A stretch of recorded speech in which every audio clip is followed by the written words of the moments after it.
हम बेसिक्स को अटेन करने के लिए हम्म। सारी दौड़ भाग प्लान करते हैं, पता चलता है वो बेसिक्स ही छूट गए। सही है। मैं इनफैक्ट जब ये पूरा सिस्टम देख रहा था तो मेरे को कैसे हुआ कि भाई ये पहली बात तो ये बीज का रोल क्या है, वो नेसेसरी पार्ट क्या है उस बीज का, फिर ये बनता कैसे है। हाँ।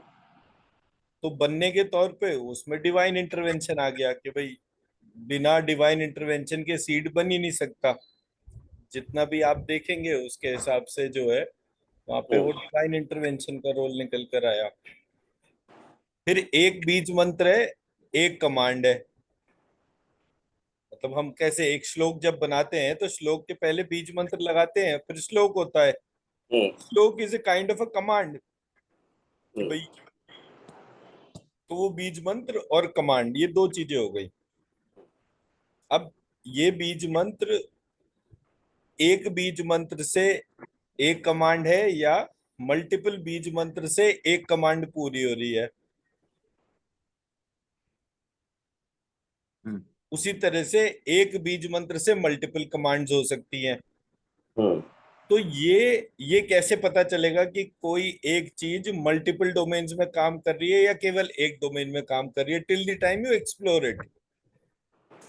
और जैसे अब शुक्ला जी हैं साथ में तो आराम से बता भी सकते हैं कि भाई एक बीमारी के लिए मल्टीपल दवाएं भी हो सकती हैं, एक दवा भी हो सकती है। हम्म। तो जो हमारा जो चिकित्सा का जो सिद्धांत जो है, जो प्रक्रिया सर हमारे उसमें चल रहा है, किसी ना किसी को तो खोज करनी पड़ेगी ना। सही है। और जब खोज ही बंद हो गई, अब खोज क्यों बंद हुई, क्योंकि सिस्टमैटिकली एक ऐसा तंत्र हमारे बीच में आ गया जिसने सबके पर्पस को ओवरलैप कर दिया। हम्म। तो मैंने कोई वीडियो भी छोटा सा शेयर करा था, वो मैं कोई साउथ इंडियन मूवी देख रहा था, उसमें उसने बिल्कुल वही बात कही जो मैं कह रहा था। वो देखा था आपने? या वो एरा सूर्य सेवन। कुमार वाला कोई मूवी या था ना सूर्य वो। कुमार का बोधि धर्मन वाला था वो, सेवेंथ एरा मरी करके वो सेवेंथ मूवी था वो। हाँ, तो उसमें वही वाली बात जब मैंने सुनी तो मुझे ये तो कंफर्म हो गया कि जो काम मैं कर रहा हूँ, क्योंकि बहुत साल पहले वो पिक्चर आई थी, 8-10 साल पहले। तो मुझे ये बिल्कुल क्लियर हो गया कि मैं जो काम कर रहा हूँ वो ऐसा नहीं है कि it is a futile effort, कि हम जबरदस्ती की जगह में जा रहे हैं और वहां पर कोई, लेकिन उस काम को करने के लिए कितना सारा काम करना पड़ेगा, that was a typical task. जैसे मैं गुजरात गया, गुजरात में जाने के बाद क्योंकि गुरुजी के यहाँ जाता था, तो मेरे गुरुजी का जो आश्रम है वो गुजरात राजस्थान बॉर्डर पर ही है। मतलब टू एन एक्सटेंड कि मेरे गुरुजी का जो एग्जैक्ट आश्रम की लोकेशन जो है, आश्रम के बराबर में नदी के किनारे बना हुआ है आश्रम ये। नदी के दूसरी तरफ गुजरात है और नदी के इधर की तरफ राजस्थान है। तो वो इतनी क्लोज प्रॉक्सिमिटी में है। हम आश्रम जाते थे तो आश्रम में जो है वो एकदम से वो शौक लग गया, वहां जब भी जाते थे गुरु पूर्णिमा से थोड़े दिन पहले जाते थे तो वहां पे केसर आम मिलते थे। अब केसर आम जो है वो गुजरात का एक स्पेशलिटी हो गया। तो हम जब जाते थे मेरठ से उधर तो हम दशहरी लंगड़ा ये वाली वैरायटी लेके जाते थे जो हमारे यहाँ की वैरायटी थी। वहां पे हमारे को गुजरात की वैरायटी खाने को मिलती थी। तो गुरुजी ने क्या करा कि ये लोग यहाँ पर सारे इतने सारे लोग यूपी के आते हैं, तो उन्होंने एक एरिया में जो है सारे प्लांट्स मंगाए और वो लंगड़ा दशहरी वो वहां पर लग गए आम के पेड़। तो मैंने जब देखा तो मैंने कहा कि ये क्यों करा इतना सारा एरिया जो है इसमें। बोले तुम लोग सब आते हो ना, अब यहाँ आने पर तुम्हारे क्वालिटी और टेस्ट के हिसाब से वो आम नहीं मिलता, तो मैंने कहा चलो लगा देते हैं। अब वो आम तो रहेंगे ही ना परमानेंट, तो खाने के हिसाब से। तो एक बार क्या हुआ, उनका जो शिष्य था वहां पर उसने जो है वो आम जो है वो, क्योंकि इतने सारे होते थे कि अगर मान लो कोई नहीं जाए तो वो सरप्लस होता था, तो उन्होंने आम बिकवा दिए। तो वो जो है वो बंदा आया, उसने सारे आम के पेड़ पेड़ से आम तोड़े और बेच दिए। तो मेरे गुरुजी इतने नाराज हुए, इतने नाराज हुए, बोले बच्चे आते हैं आम के लालच में आते हैं, वो आम जो है उसकी कोई पेड़ पे चढ़ेगा, कोई कुछ करेगा, इसमें उनको एंगेजमेंट होता है। तेरे को कितने पैसे मिले इस आम के, तू मुझसे ले ले। तो वो दिन और आज का दिन वो आम वहां से बिकने बंद हो गए। अब तोड़ो और खाओ, बस यही काम है। तो वो जो एक्सपीरियंस जो है, मतलब कभी हमने बात करते करते ये बोला होगा कि घर अब हमारे धीरे धीरे छोटे होने लगे। पहले बड़े बड़े घर थे, हजार हजार गज के, तो उस हम्म। पेड़ भी लगते थे, सब्जियां भी लगती थी, सब कुछ होता था, और छोटा सा एरिया रहने के लिए ओ, और पिछवाड़े में पूरा लगता था वो। तो सब कुछ रहता था। तो मैंने कहा आज की तारीख में वो सब खत्म हो गया। तो उन्होंने तो मैंने कहा बच्चों को यही नहीं पता कि एक पेड़ से फल तोड़ के खाने का मजा ही क्या होता है। ये बात कभी हमने किसी रेफरेंस टू कॉन्टेक्स्ट में बोली होगी। तो बोले कल को बच्चे यहाँ पर आए तो उनको एटलीस्ट ये तो अट्रैक्शन रहेगा कि वहां जाएंगे तो पेड़ से फल तोड़कर खाएंगे, ट्यूबवेल में जाकर नहाएंगे। ऐसे करके उन्होंने छोटी छोटी चीजों के तौर पे पूरा इकोसिस्टम बिल्ड करा। और वो सबके हिसाब से, मतलब एक बार कोई आरएसएस वाले आए थे, तो क्योंकि वो आरएसएस से जुड़े हुए थे पुराने, तो आरएसएस वालों ने बोला कि हमारे को अपना एक जैसे कॉन्फ्रेंस टाइप करनी होती है, तो हमारे पास कोई बड़ी जगह ही नहीं है कि जहाँ एक साथ जो है 200-500 लोग बैठकर शाखा और उसके हिसाब से अटेंड कर सके। तो बोले हाँ ये तो खैर एक समस्या है। अगली बार जब वो लोग आए तो वहां पे पूरा जो है 500 लोगों को बैठने के हिसाब से एक पूरा हॉल रखा हुआ था, उसमें एक किचन वगैरह सब कुछ। मतलब साल भर में उन्होंने वो पूरा पार्ट अपने आश्रम की एक जगह सिर्फ इस बात के लिए कर दी कि कल को कोई अगर आता है और एक बड़े उसके हिसाब से आता है तो उसको वहां पे रहने की, सोने की, खाने पीने की। बोले ये आरएसएस वाले लोग हैं, कोई बहुत ज्यादा पैसा तो होता नहीं है, तो उन्हें सुविधा कौन देगा। तो वहां पे पूरी सुविधा करके उन्होंने एक स्ट्रक्चर बना दिया। तो वो ऐसे काम करते थे। सेम अप्रोच में जब हमारा मंत्र पे चर्चा चला तो बीज मंत्र के तौर पर वो पार्ट आया। तो बीज मंत्र के तौर पे जब पार्ट आया तो उन्होंने डिस्क्राइब करा कि ऐसे ऐसे एक साधु आया था, वो साधु ने मुझे बोला कि मुझे तो गुरुजी मंत्र दिखते हैं और वो अपने बारे में खुद ही बता देते हैं। तो मेरे को भी इच्छा हुई कि मैं भी उस पूरी प्रक्रिया को देखूं। इच्छा हो गई तो वो खैर भगवान की दया से वो वाला पार्ट पूरा भी हो गया कि हम जो मंत्र और सिस्टम के तौर पे कर रहे थे वो इस तरीके से। So the point is why we need to do the research, वो हमारे को क्या बेनिफिट देगा। क्योंकि हम जो भी डिस्कशन कर रहे हैं टिल द टाइम, एक तो एक सूत्र है, मनुष्य आकर्षण का दास है, नवीनता का पुजारी है। तो जब भी हम कोई नई चीज सामने रखते हैं उसका आकर्षण होता है। तो जो आकर्षण है वो हमारे को दास बना लेता है। तो ये एक स्टैंडर्ड नॉमेनक्लेचर हो गया। तो हम कोई नई चीज के बारे में बात कर रहे हैं, नहीं मिला जानकारी यहाँ पे मिल रही है, तो हम उसको कर रहे हैं। That's one part of the activity for creating the newness. तो वो एक अलग एस्पेक्ट हो गया। But why do we need the subject.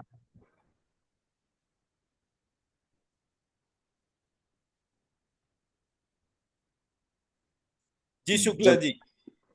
हाँ, मेरा तो सिंपल ये है कि जो लोग दर्द में हैं उनका दर्द हरे। सो चिकित्सा एक एस्पेक्ट हो गया। मेरा एक चिकित्सा एक एस्पेक्ट है। चलो ये कैप्चर कर लेते हैं ताकि ये एक क्लैरिटी रहे।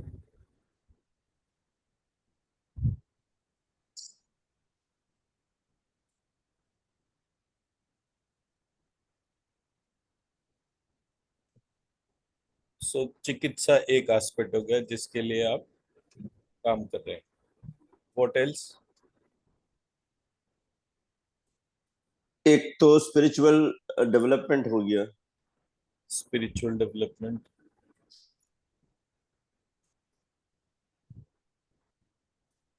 जी। नेक्स्ट।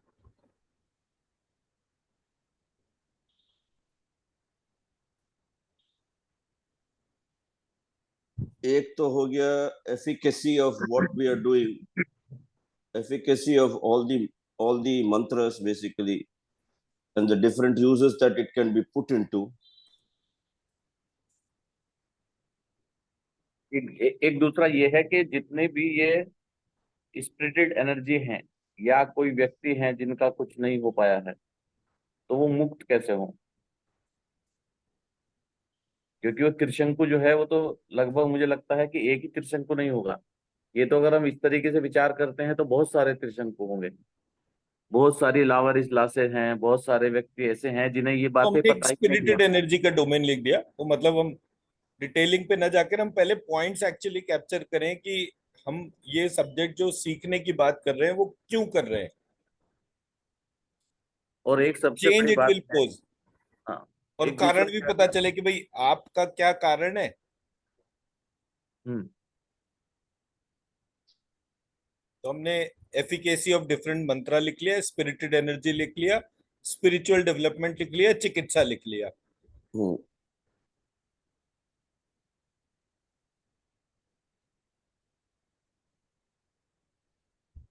और क्या चीज? The various applications which can be put, the mantras can be used in कौन से फील्ड में हम डाल सकते हैं apart from all this? Application of मंत्रा,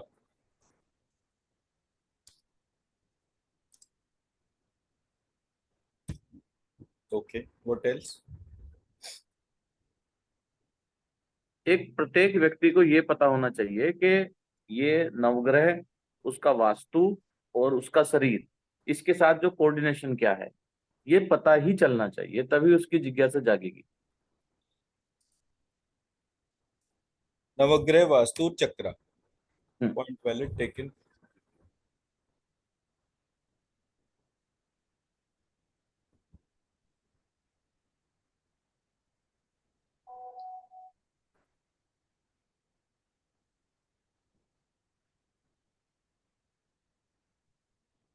और एक बीज मंत्र के रहस्य हमारे सामने ओपन होने चाहिए।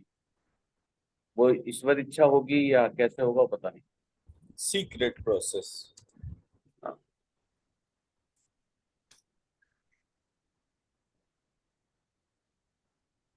और कोई चीज? उसके बाद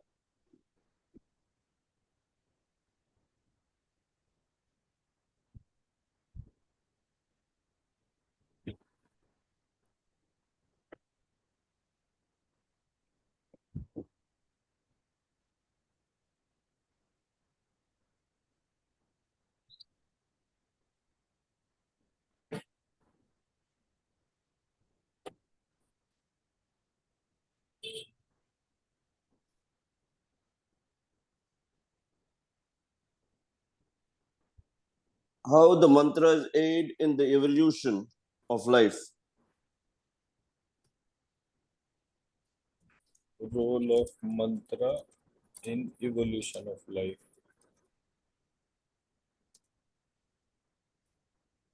राइट।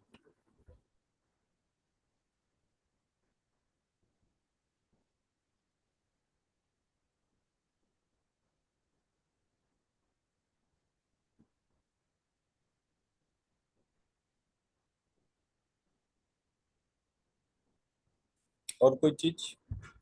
एक एक ऐसा एक छोटा सा इंडेक्स होना चाहिए कि जैसे हम मंत्र चिकित्सा की तरफ आकर्षित हैं, तो हमारे लिए 108 पुराण अभी शायद शॉर्ट ड्यूरेशन में पढ़ना संभव ना हो, लेकिन जिन जिन में उनका रेफरेंस है, तो वो एक इंडेक्स मिले कि भाई ये इस वाले पुराण में मिलेगा, इस वाले पुराण में मिलेगा, इस वाले पुराण में मिलेगा, या ये इसके संदर्भित ग्रंथ हैं।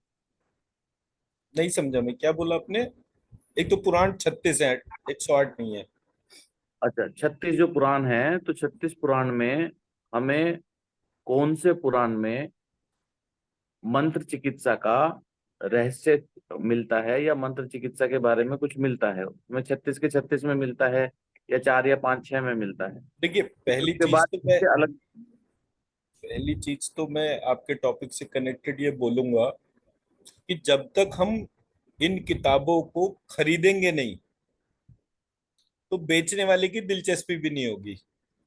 तो कायदेसर 4 और 4 8, 9 के करीब तो हमारे वेद है और 36 पुराण है। बाकी जो तंत्र ग्रंथ है वो अलग हो गए, बट एटलीस्ट जो है रामायण, मतलब रामायण और रामचरितमानस हो गया एक ग्रंथ, महाभारत हो गया दूसरा ग्रंथ। ठीक है, महाभारत भी 2 वॉल्यूम में और 6 वॉल्यूम में आता है, जो गीता प्रेस गोरखपुर से पब्लिश होता है। सो हम कभी किसी पुस्तकालय में जाएं, पुस्तकालय नहीं, बुक स्टोर में, और वहां जाकर उन किताबों की डिमांड करने के लिए बात करें। आप मेरे यहाँ मतलब आप कोई भी किताब का नाम बोलोगे वो मेरे घर में होगी होगी। क्योंकि मेरे गुरुजी ने सबसे पहले जो मेरे को पॉइंट बोला वो ये बोला कि बेटा, चीज जो है उसका उपयोग जब तक करोगे ही नहीं, उसको देखोगे ही नहीं, तब तक ये कैसे पता चलेगा कि चीज को एग्जिस्ट करती है।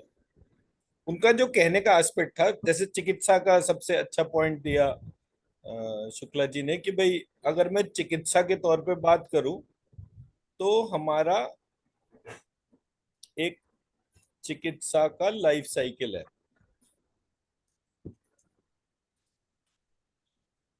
ये लाइफ साइकिल जो है, इसमें रोग उत्पन्न होते हैं। कितने रोग,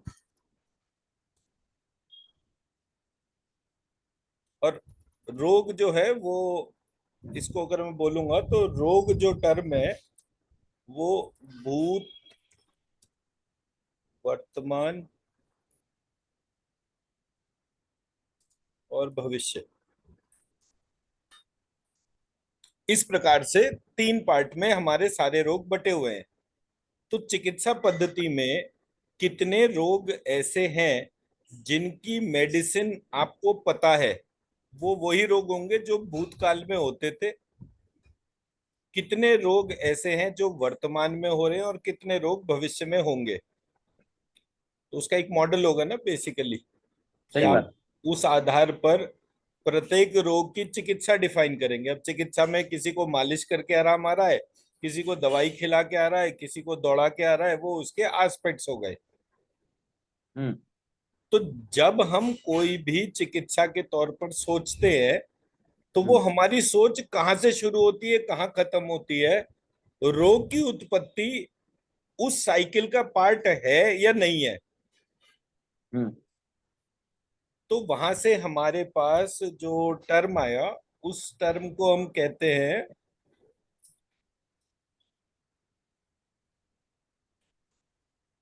इंग्लिश में बोलेंगे तो कॉजेटिव फैक्टर्स बोलेंगे, और अगर हम हिंदी के तौर पर बोलेंगे तो उसका एक टेक्निकल वो है, उसका टर्म को कहते हैं हम पंच निदान। जी।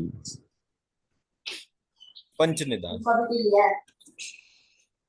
तो जब हम पंच निदान की प्रक्रिया को आइडेंटिफाई करते हैं तो हमें पता चलता है कि जो पॉजिटिव फैक्टर्स हम जानते हैं, रोग के कौन कौन से लक्षण होते हैं, पूर्व लक्षण कौन से होते हैं, बीच के लक्षण कौन से होते हैं, बाद के लक्षण कौन से होते हैं, ऐसे करके हमारे सामने एक प्रक्रिया आती है। उस प्रक्रिया के आधार पे वो हमें निदान करना होता है। निदान डायग्नोस्टिक्स को कहते हैं। तो जब हम इस प्रकार से देखते हैं तो कितने रोग हमारे पास उसका इलाज है। जब मैंने दैव व्यपाश्रय चिकित्सा पढ़ा तो वहां पर क्या लिखा था, चिकित्सा जो है उसमें टर्म है औषधि। चिकित्सा की टर्म है औषधि। भाई, चिकित्सा प्रक्रिया को कहते हैं, औषधि हम्म। किसको कहते हैं, जो औषधि इज द चिकित्सा आता है, मेडिसिन। मेडिसिन। औषधि दवाई को कहते हैं। ठीक है, तो दवाई का लेना जो है वो चिकित्सा है। हम्म। रोग का शमन कौन सी दवाई को लेकर, अब दवाई कौन कौन सी है, तो वहां पर उसने टर्म लिखा, दैव व्यपाश्रय चिकित्सा पहली औषधि है। दूसरी औषधि है युक्ति व्यपाश्रय चिकित्सा, ये दूसरी औषधि है। तीसरी है सत्वा वजय। चिकित्सा। इस प्रकार से 3 प्रकार की चिकित्साओं का डिस्क्रिप्शन दे रखा था हमारी उसमें, लेकिन हेडिंग क्या थी? ये 3 प्रकार की चिकित्सा कहलाती क्या है? औषधि। अब जब मैंने ये 3 प्रकार की चिकित्सा देखी और टर्म यूज करा औषधि,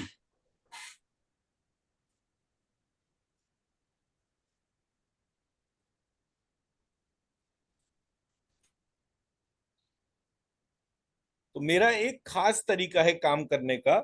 मैं जब भी कोई चीज, मान लीजिए मैं शुक्ला जी के साथ बात करने लगा, तो शुक्ला जी का जो नाम है वो ही नाम क्यों है उनका, मैं इस बात के ऊपर बहुत ज्यादा ध्यान देता हूँ। हम्म और जिस व्यक्ति का जो नाम होता है उसके गुण धर्म उस व्यक्ति के इर्द गिर्द जरूर होते हैं। हम्म थोड़ा सा डेविएट करता हूँ। आप सब लोग जाप करते होंगे कोई ना कोई, हम्म ठीक?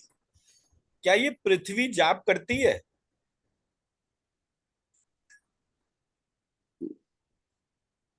करती तो होगी कुछ तो लेकिन जाप तो जो लिविंग बीइंग है वो ही करेंगे। पृथ्वी तो हमारी फोर्स है जो हमें एक तत्व को प्रदान करती है।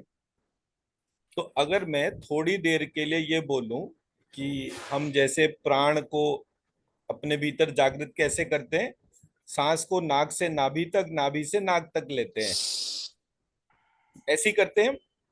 या तो अगर मैं अपने शरीर के भीतर प्राण तत्व को महसूस करूंगा तो मैं कहूंगा कि भाई मेरे शरीर में 72 करोड़ 72 लाख 10,202 नाड़ी हैं।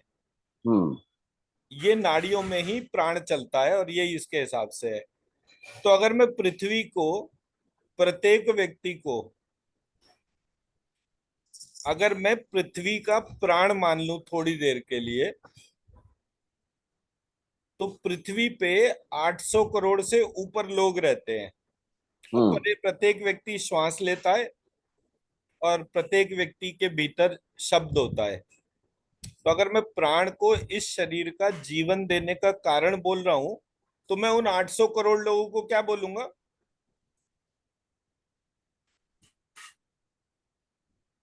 उन 800 करोड़ लोगों को पृथ्वी का प्राण बोलूंगा। हम्म हम्म ऐसी बोलूंगा ना कि ये हम्म हम्म जिस प्रकार से मेरे शरीर के भीतर प्राण सिर्फ सांस लेने की प्रक्रिया से चलता है और उसमें प्राण उत्पन्न होते हैं, उसी प्रकार से ये 800 करोड़ लोगों के भीतर जब श्वास नाक से नाभि तक, नाभि से नाक तक चलती है तो उनके भीतर भी प्राण चलते हैं। सही है अब हम जा रहे हैं टुवर्ड्स यूनिवर्सल कॉन्शियसनेस। हम्म हम्म अब ये जो 800 करोड़ लोग जो हैं, इसमें जितने लोगों को जितने रोग होंगे, वो रोगों का प्रभाव किस पे होगा? जो मार्केट में अवेलेबल प्राण है उसके ऊपर। हम्म हम्म तो एक दिन बैठ के मैंने रियलाइज करा कि यार मेरी ना, मैं जब भी कभी आरती हीलिंग कर रही हूँ, मैं उस पेशेंट से मेरी कॉर्ड कनेक्ट हो जाती है। तो आरती को तो प्रोटोकॉल पता है, लेकिन मैं तो क्योंकि हीलिंग करता नहीं तो मैं इस बात पे ध्यान नहीं देता। बट जैसे ही वो पेशेंट से बात करती है, अगर वो दर्द में है, नींद नहीं आई है, बहुत ज्यादा गुस्सा है, कुछ भी है, वो सिम्टम थोड़ी देर के लिए मुझसे कनेक्ट होता है। हम्म क्योंकि मैं अपने आप को एक यूनिवर्सल एंटिटी मानता हूँ। तो इतना तो जब मैं हीलिंग का काम कर रहा हूँ, तो इतना तो मेरा एक बेसिक दायित्व है कि मैं वो पेशेंट के दर्द को एटलीस्ट महसूस तो कर सकूं। हम्म हम्म तो महसूस करने की प्रक्रिया जो है, उसको धारण करना कैसे पॉसिबल है बिना प्राण के? तो मैं जब प्राण के बारे में सोचता हूं, तो मैं इस प्रकार से चिंतन करता हूं और वो प्राण मुझे महसूस होता है। तो जब भी आप कोई बीमारी के लक्षण को देखेंगे, और 800 करोड़ में उसका रेशो प्रोपोर्शन ध्यान कर लीजिए, फिर वो हम्म रेशो प्रोपोर्शन जहां आप रहते हैं उसके इर्द गिर्द कितने लोगों के बीच में है। हम्म तो सामाजिक प्रक्रिया रोग का मुख्य कारण है। हम्म कहीं भी कोई भी सामाजिक प्रक्रिया रोग का मुख्य कारण है। जरा और अगर एक्सप्लेन करिए इसको, सामाजिक प्रक्रिया। हाँ, जैसे फॉर एग्जांपल डायबिटीज, डायबिटीज क्या है?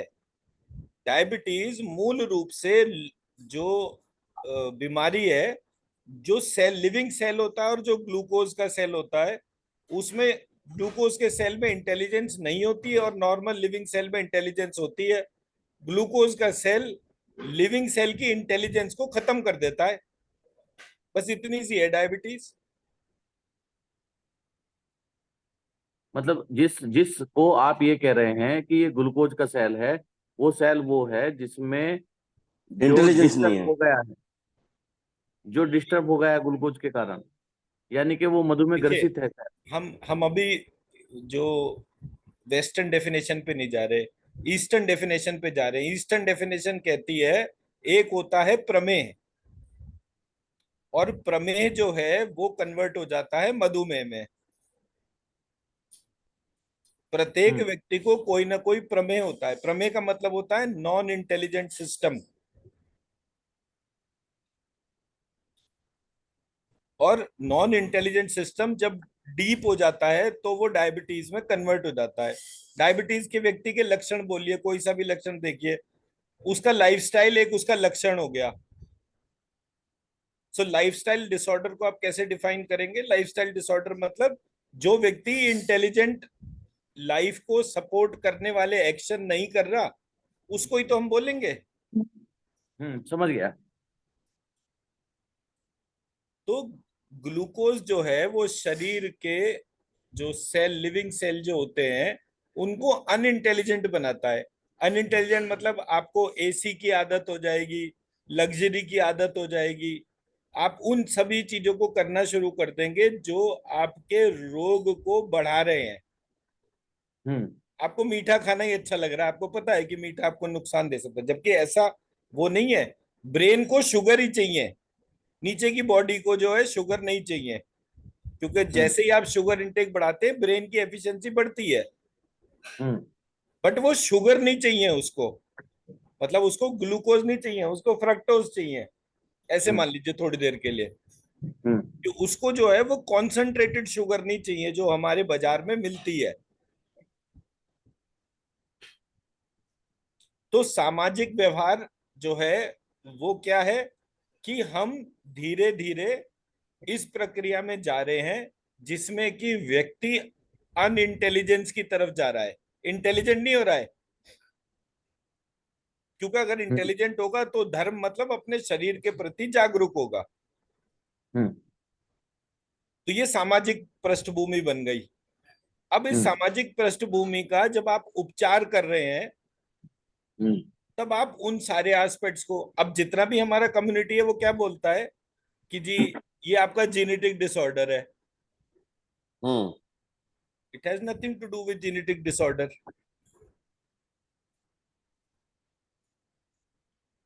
पर अगर हमारा जो संक्रमण है, डिजीज का जो संक्रमण है वो जेनेटिक लेवल पे चल रहा है, तो हमारे धातु दोष है, तो धातु की कमजोरी की वजह से बीमारी नेक्स्ट जनरेशन में जा रही है।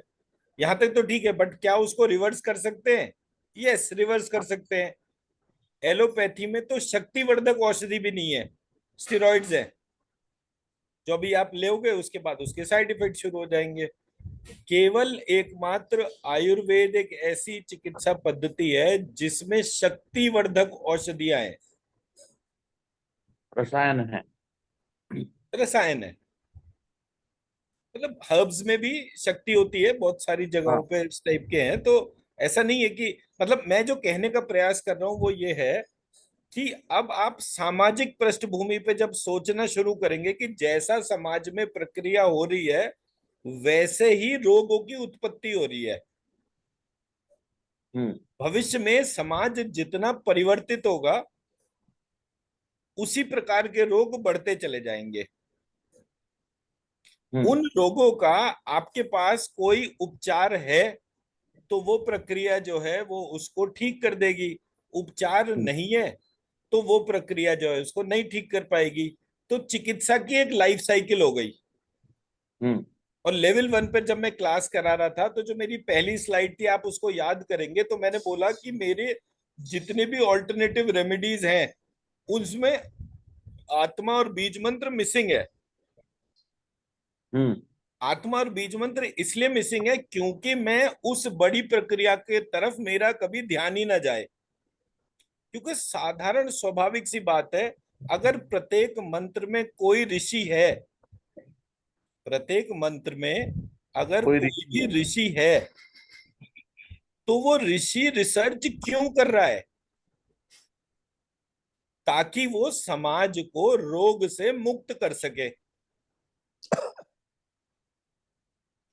तो यहां पर राजा जो था, अब मान लीजिए पूरे भारतवर्ष की बात जब हम करते हैं तो भारत का मतलब ही पूरी पृथ्वी है।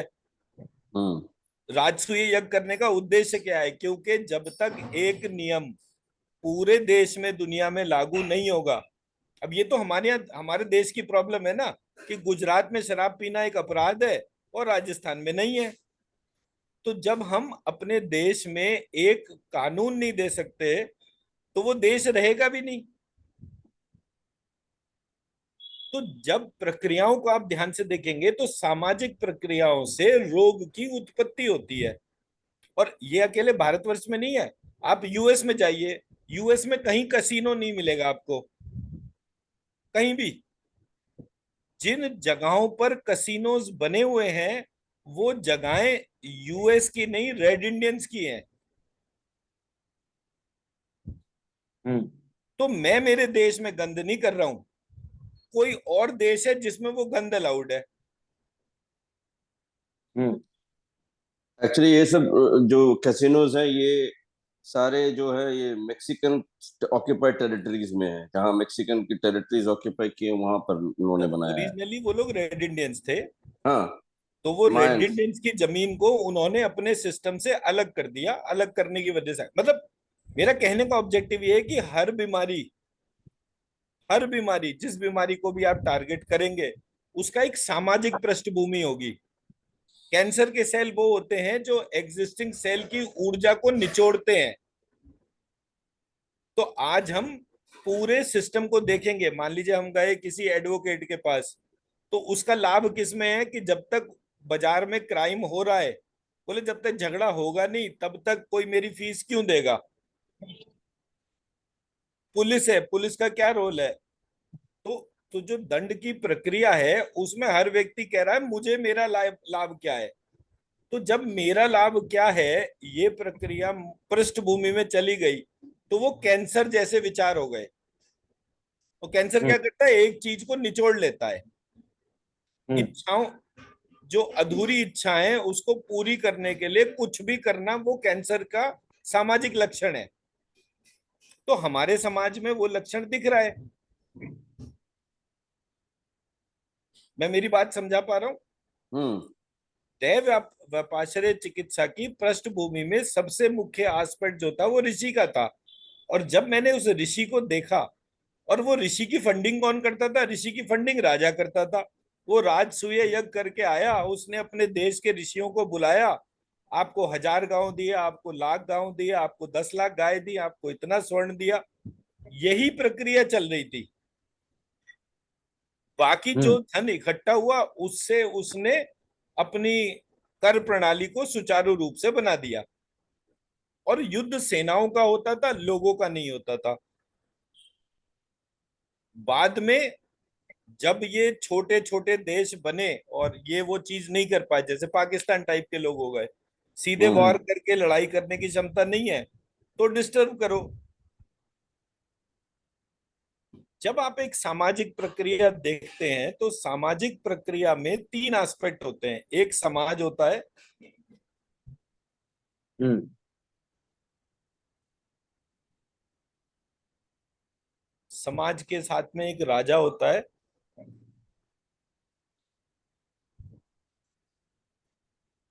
ठीक है, और इस समाज के साथ में एक जो है दंड प्रक्रिया होती है।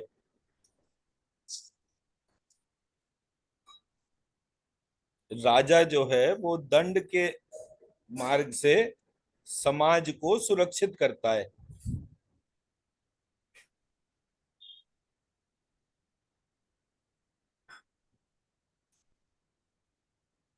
ठीक है जी, हम्म। यहां तक कोई कंफ्यूजन? नहीं। अब ये समाज जो है ये धनोपार्जन करता है।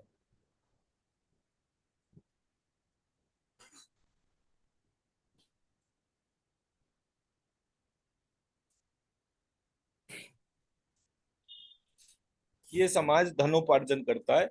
इस धनोपार्जन के कर्म से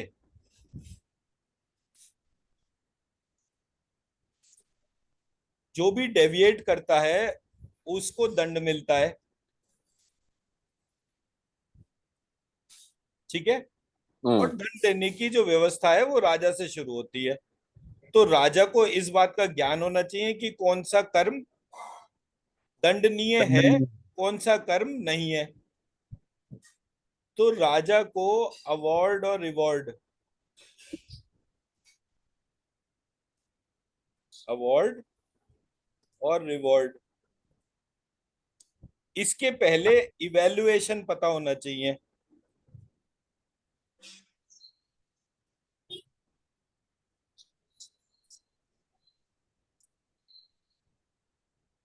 अवार्ड और रिवॉर्ड से पहले इवैल्यूएशन पता होना चाहिए। तो जब मैं चाणक्य का अर्थशास्त्र पढ़ रहा था, कौटिल्य अर्थशास्त्र, तो उसमें उसने राजकुमारों की शिक्षा व्यवस्था को कंपलसरी बताया कि प्रत्येक राजकुमार को मिनिमम 4 सब्जेक्ट पढ़ने चाहिए। वो मिनिमम 4 सब्जेक्ट कौन से थे? आन्वीक्षिकी, वार्ता, आन्वीक्षिकी, त्रयी, वार्ता और दंड नीति।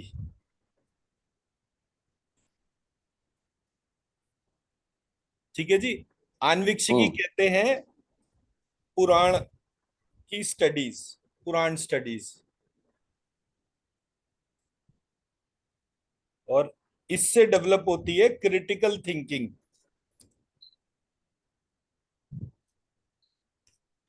ठीक है जी। हम्म। त्रयी जो है वो है साइंस, और ये जनरेट होती है वेद को पढ़ने से।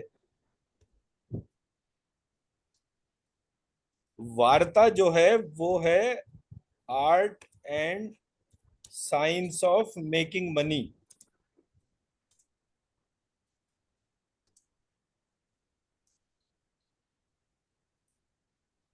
और इसके लिए जो है वो अर्थशास्त्र पढ़ना होता है। और फोर्थ है दंड नीति, मतलब लॉ। तो हमारे पास क्या हो गया? आन्वीक्षिकी 1, त्रयी 2, वार्ता 3 और दंड नीति 4। और इन सबका जानकारी जो है वो फिफ्थ सब्जेक्ट है, language. Hmm. Because without knowing the language completely आप ये सब्जेक्ट्स को पकड़ ही नहीं पाते। तो वेद भाषा ने मेरे को इन चारों सब्जेक्ट से कनेक्ट करा दिया। सो मैंने उसके बाद, मतलब मेरी पढ़ाई में 12th के बाद में मैंने बीएससी करा, एमबीए करा, लॉ करा, फिर संस्कृत पढ़ी। और जब मैंने पीएचडी करी तब मुझे वो बिगर पिक्चर समझ में आई।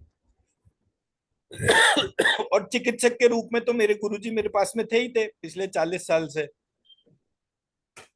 हम्म। तो मैंने रियलाइज करा कि पूरी प्रक्रिया रोग का सामाजिक स्वरूप को समझते ही वो ऋषि की फंडिंग का रीजन समझ में आ जाता है।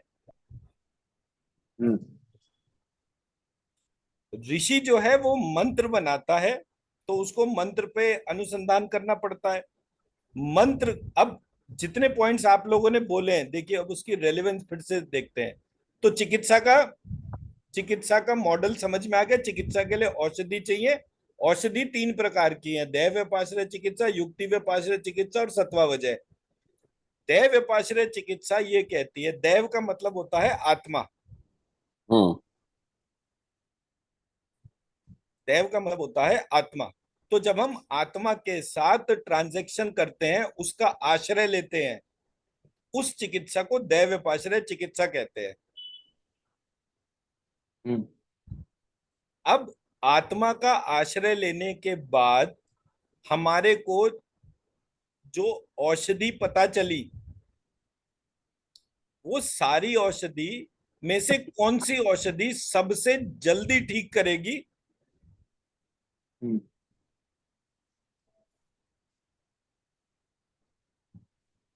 उस युक्ति को जानने की कला को युक्ति व्यपाश्रय चिकित्सा कहते हैं।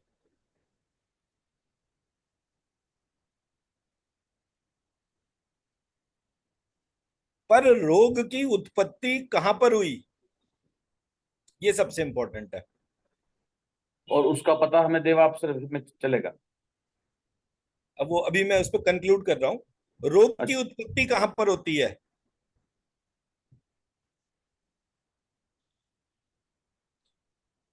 कारण शरीर में कि सूक्ष्म शरीर में, दोनों में?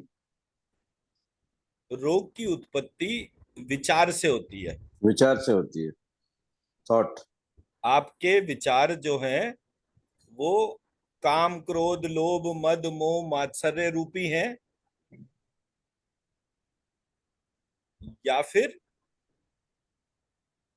उद्देश्य परक है, लक्ष्य परक है। तो इसको ऐसे कहेंगे, इंग्लिश में कहना आसान है ये, selfish thoughts and selfless thoughts.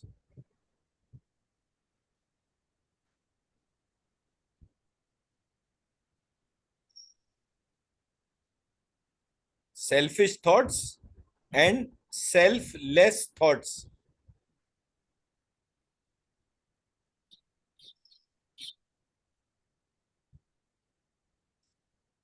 तो हम कैसे आइडेंटिफाई करें कि हमारी सोच में सेल्फिश थॉट्स आ गए हैं? इसके लिए सत्वावजय चिकित्सा है। सत्व, अगेन स की बजाय जब षटकोण का श करते हैं तो श त व आपकी प्रक्रिया में आ जाता है। मैं मेरा पॉइंट समझा पा रहा हूं? हम्म। जी जी जी। तो चिकित्सा की ये 3 औषधि हैं। अब जब आप उस औषधि के आधार पे दैवोपाश्रय चिकित्सा के वो देखेंगे कि जी मणि धारण और ये वो, आप कहोगे ये तो है ही विचार फालतू का। क्या कोई पत्थर आपके विचारों को परिवर्तित कर सकता है? नहीं। तो जब तक आप आत्मा और परमात्मा वाले इंटरफेस से जुड़े हुए नहीं है, तब तक आपकी चिकित्सा पॉसिबल नहीं है। तो मंत्र एकमात्र ऐसी प्रक्रिया है जो आपको ईश्वर से जोड़ती है। हम्म। और जब आप ईश्वर से जुड़ते हैं तो आपको आपके दोष विचारों के रूप में क्या है वो पता चलते हैं। आप प्रत्येक दोष को विचार रूपी दोष से कनेक्ट कर सकते हैं। फॉर एग्जाम्पल, किसी महिला की शादी नहीं हो रही। महिला की शादी इसलिए नहीं हो रही क्योंकि उसके विचारों में ये विचार बहुत गंभीरता से है कि पुरुष की आवश्यकता ही क्या है।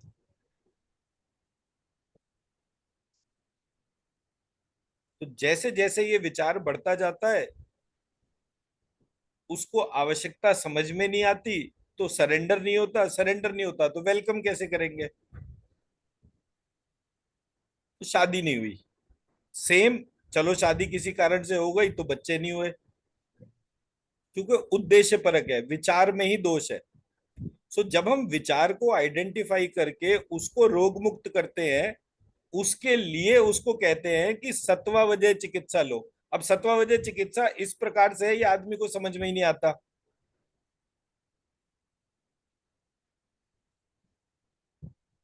कम से कम भोजन करो, कम से कम ये, मतलब ये सत्वावजय का मूल आधार दे रखा है। खाओ कुछ भी भाई, अपने साथ टाइम स्पेंड करो। जितना टाइम अपने साथ टाइम स्पेंड करोगे, अपने अंदर की आवाज सुनोगे, उस प्रक्रिया से तुम्हारे को तुम्हारा मुख्य दोष पता चलेगा जो तुम्हें रोगी बना रहा है। जब उस प्रकार से उस रोग को आइडेंटिफाई करोगे तब तुम्हें पता चलेगा तुम्हारी वास्तविक चिकित्सा क्या है। अब यहां से ये तीन ही प्रकार की क्यों होती है, इसका जो सबसे ब्यूटीफुल डेफिनेशन था वो मैंने देखा औषधि की परिभाषा में। औषधि में औ कहते हैं किसको? आत्मा को। औषधि में औ कहते हैं अट्रैक्शन को। वो कौन आकर्षण। है जो अट्रैक्शन का मूल कारण है? षटकोण का शाह कहते हैं विशेषता या विशेष उत्पत्ति। विशेषता या विशेष उत्पत्ति।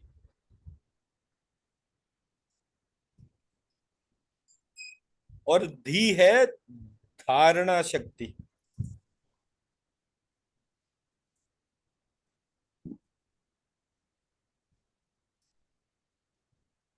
सो मेरा धी जो है वो धारणा शक्ति है, षटकोण का शाह जो है वो विशेषता या विशेष उत्पत्ति है, औ मतलब अट्रैक्शन है।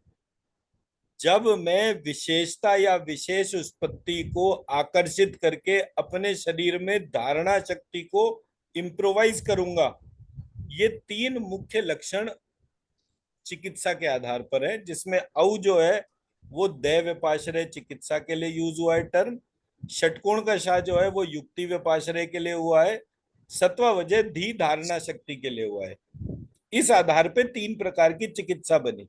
तो जो मैंने एक टर्म समझी औषधि, वो औषधि इस प्रकार से थी। अब दैव व्यपाश्रय चिकित्सा के अंदर जो है एक प्रकार का जो आकर्षण दे रखा था वो हर्ब्स एंड मेडिसिन के तौर पे दे रखा था। और उसका मैंने एक लाइव एग्जांपल देखा था। मैं एक दफे घर के बाहर निकला तो एक सड़क जो है वो थोड़ी पतली सी है, जहाँ शुक्ला जी आपकी गाड़ी रुक गई थी गेट के दूसरी तरफ, तो वहां एक पतली सी सड़क थी, तो मैं वहां पर गाड़ी लेकर चला।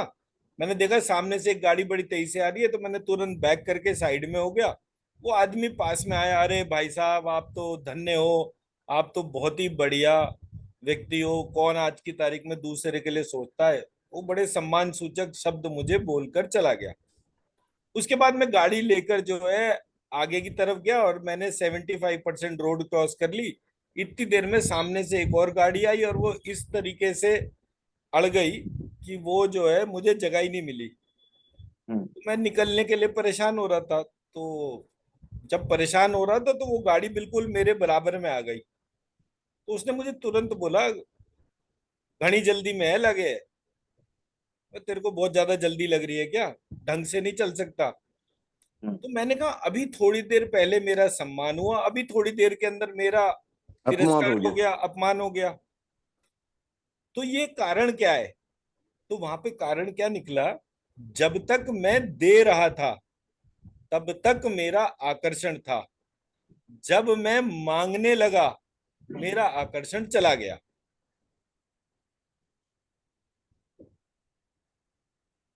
मैं मेरा पॉइंट समझा पाया? जी। तो औषधि का प्रथम लक्षण आकर्षण है। अब आप किसी भी चीज को उठाइए, आपको समाज कैसा चाहिए? धनवान। धन किसे कहते हैं? जिसके पास सोना चांदी हीरे मोती ये सारी चीजें हों। तो समाज में उन लोगों का सम्मान ज्यादा होगा जिनके पास ये धातु ज्यादा है। तो नव धातु वहां से आया है टर्म दैव व्यपाश्रय चिकित्सा में। जब हम उस धातु को ग्रहण करते हैं, खाते हैं, तो हमारे शरीर में वो धातु के लक्षण उत्पन्न हो जाते हैं। अब जिस किसी व्यक्ति को आप स्वर्ण की भस्म खिलाएंगे, तो स्वर्ण भस्म खाने से एक सीमित औषधि की मात्रा में उसका जो सहस्त्रार चक्र है वो शक्तिशाली हो जाता है। तो जैसे हमने नवग्रह के हिसाब से हर ग्रह का कलर बनाया, उसी कलर के आधार पर उस चक्रा का जो है वो लाभ हुआ। तो वहां से चिकित्सा पद्धति में रस चिकित्सा गई। जितनी भी ये रसायन की प्रक्रिया है उसको आयुर्वेद में राज चिकित्सा कहते हैं। जब आप सोना चांदी हीरे मोती की भस्म से किसी व्यक्ति का इलाज करते हो हम्म। तो वो आयुर्वेद की सबसे महंगी प्रक्रिया मानी जाती है। और उसका आधार ये होता है कि जब जब हमारे शरीर के भीतर किसी धातु की कमी होती है हमारे रोगों की उत्पत्ति होती है। हम्म। उस धातु की कमी को हम जो भी सोना चांदी हीरा मोती ऐसे करके जिस धातु की हमारे शरीर में कमी है उसकी पूर्ति कर देते हैं। तो पूर्ति करते ही वो शरीर स्वस्थ हो जाता है। हम्म। उस आधार पर उसकी मात्रा होती है। तो दैव हम्म। व्यापाश्रय चिकित्सा में जो मुख्य आधार रहा था वो इस तरह से उसके इंग्रेडिएंट्स थे जिनका रोल प्ले दे रखा था। हम्म। ऐसे करके उसमें मणि धारण एक दे रखा था, उसमें यात्रा गमन दे रखा था। सो लाइकवाइज तो प्रत्येक जगह प्रत्येक मतलब जैसे एक होता है ना कि एक लैब में एक ही काम हो सकता है, सारे काम एक साथ एक लैब में नहीं हो सकते। उस आधार पर देश भर में सारे रोगों की उत्पत्ति का मूल आधार ऑब्जर्व करा गया। मूल आधार क्या था? संबंधों में विच्छेद, रिलेशनशिप इश्यूज, हस्बैंड वाइफ के बीच में रिलेशनशिप इश्यूज। तो अब हस्बैंड वाइफ के रिलेशनशिप इश्यूज थे, क्यों थे? अगर पुरुष में पुरुषत्व की कमी हो रही है, उस दोष की कमी के लिए पूर्ति करने के लिए जो रिसर्च लैब्स थी वो थे हमारे 12 ज्योतिर्लिंग, जहां पारद रूपी शिव के ऊपर अनुसंधान हुए। तो उन स्थानों पर जाने से व्यक्ति के पुरुषत्व रिलेटेड जो दोष थे वो पूरे हो जाते थे और वो अपने भीतर के शिव को जानना शुरू करता था। तो जब शिव को जानेगा तो शक्ति को जानने की प्रक्रिया अपने आप ही स्वभाव से इम्प्रोवाइज हो जाएगी। तो पुरुष और स्त्री के रूप में वो प्रक्रिया जो है वो बहुत अच्छे तरीके से काम करने लग गई। तो समाज, हमारा जो समाज है वो किस चीज पे टिका हुआ है? सिर्फ ये परिवार बनाने की प्रक्रिया जो पति पत्नी से शुरू होती है। तो जितने भी लोग शादी नहीं करते वो इस सोशल साइकिल में कंट्रीब्यूट नहीं करते। तो जो सोशल साइकिल में कंट्रीब्यूट नहीं करता उसकी वजह से परेशानी होती है। इसलिए हमारे यहाँ जो साधु प्रक्रिया थी वो एक टाइम तक बहुत हेल्दी रही, उसके बाद वो है वो बोझ बन गई। तो साधु प्रक्रिया नहीं थी हमारे यहाँ, मूल रूप से ऋषि प्रक्रिया थी। ऋषि शादीशुदा ही होता था हमेशा, कोई ऋषि ऐसा नहीं था कि जिसने शादी ना करी हो, क्योंकि वो सामाजिक प्रक्रिया को वो धारण करते थे। उसी प्रकार से हमारे यहाँ जितने भी देवियों के स्थान हैं उन स्थानों पे जाने से महिलाएं जो हैं उनका जो फेमिनिज्म जो है वो इम्प्रोवाइज होता है। तो स्त्री के अंदर स्त्रीत्व जो है वो बढ़ता है। स्त्रीत्व बढ़ता है तो वो पुरुष का सम्मान करती है। इस प्रकार संतुलन बनने से ये पूरी प्रक्रिया जो है वो शिव और शक्ति के स्थानों से इस पूरे भारतवर्ष में मौजूद है। इसलिए दैव व्यापाश्रय चिकित्सा के अंदर यात्रा गमन जो है वो परिभाषित था। कब आप कौन से ज्योतिर्लिंग पर जाएं, वहां ईश्वर का चिंतन नहीं था, वहां पर ईश्वर को आपके भीतर जागृत करना ये चिंतन था।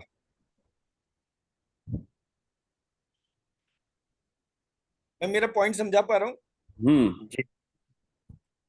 क्योंकि जब तक उद्देश्य की परिभाषा नहीं होगी हम प्रक्रिया में डीप रूट नहीं हो सकते। हम्म। हमारी हीलिंग पूरे भारतवर्ष को स्वस्थ कर सकती है, इतनी उसके अंदर शक्ति है। तो मैंने जब मंत्रों पर अनुसंधान करा तो मैंने कहा ये ऋषि ने 2 लाख वर्ष लगा के 4 लाख वर्ष लगा के प्राप्त क्या करा पूरे जीवन में? वशिष्ठ ऋषि की आयु जो है वो 4 लाख कुछ वर्ष की लिखी हुई है। हम्म।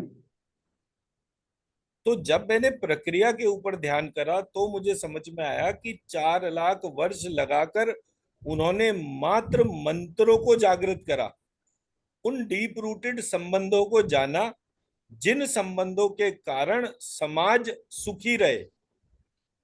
तो जब मैं वशिष्ठ ऋषि का ध्यान करके उस मंत्र की ऊर्जा उठाकर पूरे भारतवर्ष को डालूं और ये इच्छा छोड़ूं कि कल को पूरा भारत ही विश्व हो जाए,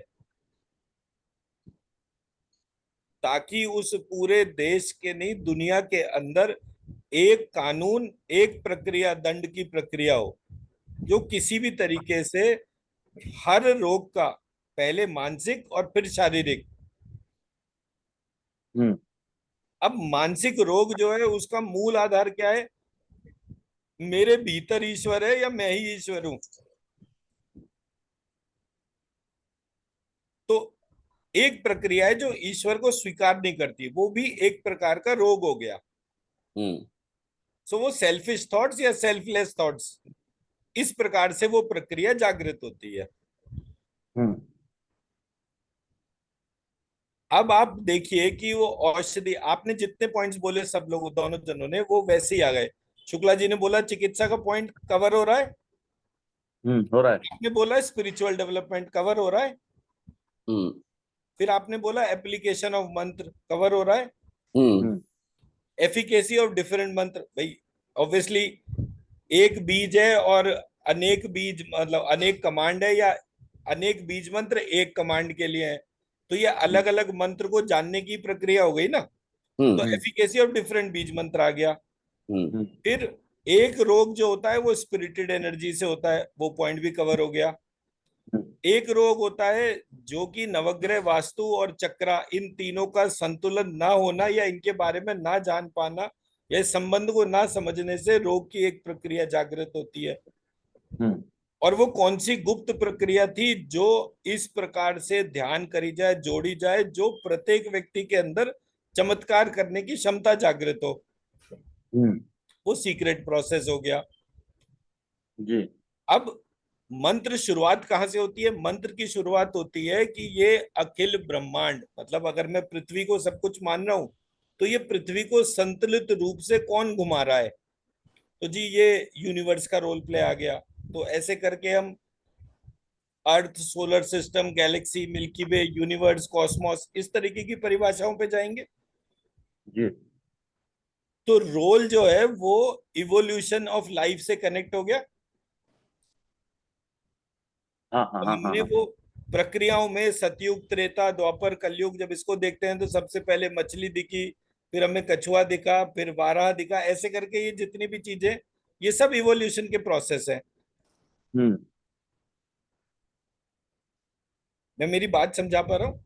हम्म जी। तो इस प्रकार से आप जितने पॉइंट्स भी सोचेंगे, प्रॉब्लम का रूट कॉज पास्ट, प्रेजेंट और फ्यूचर के लिए होना चाहिए। तो हम्म जो हमारा स्ट्रक्चर्ड मैकेनिज्म है, उसमें जब तक हम आत्मा परमात्मा इंटरफेस को स्वीकार ही नहीं करेंगे, हम्म तब तक समाज रोगी बना ही रहेगा। इसी प्रक्रिया के अंदर समाज का समाधान भी मौजूद है। आज आप मत मानो ईश्वर को, क्या फर्क पड़ता है? आज सारा इस्लाम, सारे ईसाइयत, जूस, जिसका भी आप नाम बोले, एथिस्ट जो चाइनीज के तौर पे कनेक्ट हो गए, ये ईश्वर को नहीं मानते या बहुत लिमिटेड परिभाषा के तौर पे मानते हैं। उस पूरी सिचुएशन में जो रोग उत्पन्न होंगे, उसका वो लोग शमन नहीं कर पाएंगे। जैसे कोविड हो गया जिसका उनको शमन नहीं कर पाए उन लोग। कोविड से तो सबको शीशा देखने को मिला कि आपकी जो प्रक्रिया है वो कितनी अधूरी है। और ये प्रक्रिया 100 साल पहले प्लेग के रूप में और बाकी सारी चीजों के रूप में आई। इसका पहले भी एक क्या बोलते हैं ट्रेलर चला था, सार्स बोल के एक आया था जब साउथ ईस्ट एशिया में अ, वो डिजीज चला था एक्चुअली। अब सर इसी पार्ट को हम हम्म रेफरेंस टू कॉन्टेक्स्ट स्टडी करते हैं। हम्म पूरी दुनिया में एक ईश्वर है, उसे अपनी सत्ता चलानी आती है। अब वो ईश्वर जो है वो आपको पूरी सपोर्ट देता है, और आप उस सपोर्ट के बाद ऐसा सोचना शुरू करते हैं कि ये लोग बहुत काम के नहीं है, इनको मरना चाहिए। हम्म लोग मर जाते हैं। जब लोग मर जाते हैं तो वो ईश्वर को याद करना शुरू कर देते हैं। तो जो भी व्यक्ति को जिस सीमित समय में उस मुख्य उद्देश्य से सब लोगों को जोड़ने का कारण मिलता हो, तो वो चीज वैसी की वैसी ही कार्य कर जाती है। तो हम्म हमारे यहाँ जब हम टेक्स्ट देखते हैं तो हमारे सामने एक इंद्र है और एक बलि है। दोनों जने अपने अपने उद्देश्य के अनुसार काम कर रहे हैं। दोनों को सफलता तब मिलती है जब एक सामाजिक उद्देश्य सफल होना हो। तो हमें हमारे स्पिरिचुअल टेक्स्ट को जब पढ़ना है तो ये सारे उद्देश्य हमारे पहले होने चाहिए। हम्म अगर हमारे वो उद्देश्य ही नहीं है तो हमें टेक्स्ट ही नहीं समझ में आएगा।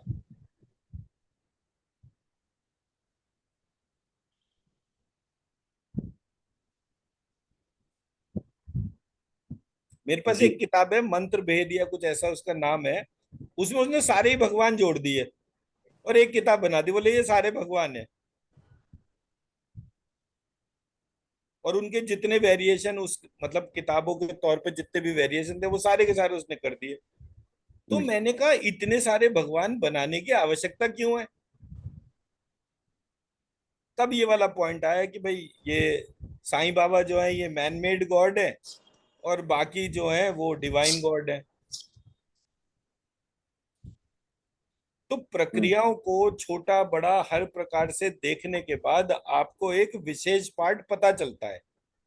हम्म मतलब मैं ये, क्योंकि कल शुक्ला जी नहीं थे और मैंने रियलाइज करा कि वो ब्रह्म ज्ञान वाले चैप्टर पे जाकर जुड़ना, हाँ। हम्म उससे पहले ये बैकग्राउंड बहुत जरूरी है। वो इत्तेफाक से मेरा और रमेश सर का डिस्कशन शुरू हो गया तो वो ब्रह्म ज्ञान वाला पार्ट मैंने पूरा बता दिया कि ऐसे ऐसे है। फिर तो देन आई रियलाइज कि वो बताने से पहले उद्देश्य जरूर पता होना चाहिए कि ईश्वर को हम क्यों ढूंढ रहे हैं, या आज तक जितने भी लोग हैं वो ईश्वर को क्यों ढूंढने जा रहे हैं। हम्म ईस्ट और वेस्ट की फिलॉसफीज में यही फर्क है। वेस्ट ये मानता है कि ईश्वर को दंड देने का अधिकार ही नहीं है, उसका काम है मेरी इच्छाओं की पूर्ति करना।